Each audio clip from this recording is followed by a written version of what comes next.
नमस्कार. मी ज्ञानेश्वर नळगे. आपण भगवद्गीतेच्या पहिल्या अध्यायातील 1 ते 11 श्लोकापर्यंत बघणार आहोत. दोन्ही सैन्यातील प्रमुख शूरवीरांचा नामनिर्देश व त्यांच्या सामर्थ्यांचा उल्लेख. ओम श्री परमात्मने नमः. धृतराष्ट्रोवाच धर्मक्षेत्रे कुरुक्षेत्रे समवेत्तायुत्सवः मामका पांडवाश्चैव किम कुर्वत संजय. धृतराष्ट्र म्हणाला, हे संजया, धर्मभूमी असलेल्या कुरुक्षेत्रात युद्धाच्या इच्छेने एकत्र जमलेल्या माझ्या आणि पांडूच्या मुलांनी काय केले.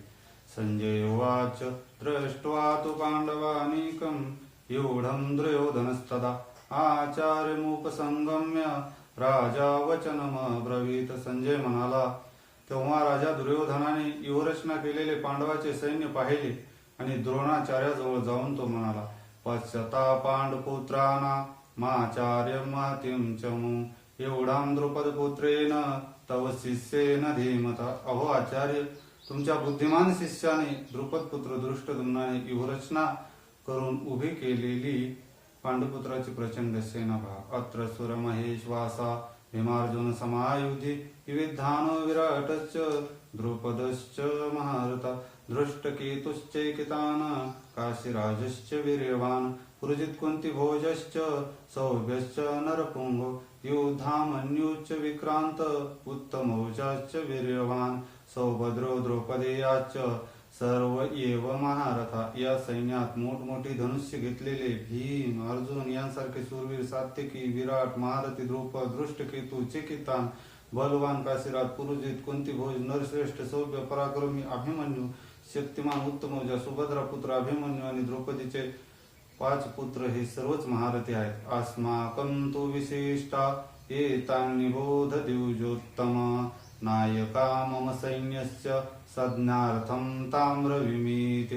अहो ब्राह्मण श्रेष्ठ, आपल्यातील जे महत्वाचे आहेत ते जाणून घ्या. आपल्या माहितीसाठी माझ्या सैन्याचे जे जे सेनापती आहेत ते मी आपल्याला सांगतो. भवान भीष्मश्च कर्णश्च कृपश्च समितिंजय अश्वत्थामा विकर्णश्च सौमदत्तिस्तथैव च. अहो आचार्य, द्रोणाचार्य, पितामह, भीष्म, कर्ण, युद्धात विजयी होणारे कृपाचार्य, अश्वत्थामा, विकर्ण, तसेच सोमदत्ताचा मुलगा भूरिश्रवा, अन्यच बहवो सूरा मदर्थे त्वेक्त जीविता नाना शस्त्र प्रहरणा सर्वे युद्ध विशारदा. इतरही माझ्यासाठी जीवावर उदर झालेले पुष्कळ शूरवीर आहेत.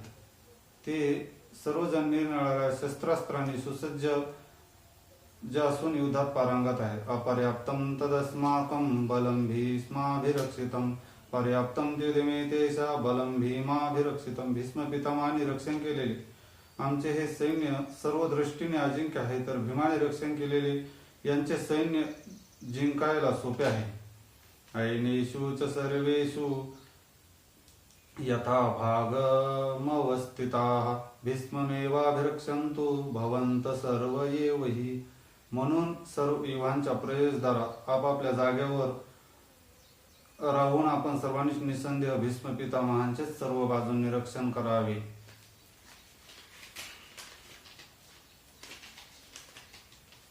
या प्रकारे दोन्ही सैन्यातील प्रमुख शूरवीरांचा व त्यांच्या नामासहित उल्लेख संपूर्ण झाला. श्लोक 1 ते 11 पर्यंत आपण पहिला अध्याय बघितलेला आहे.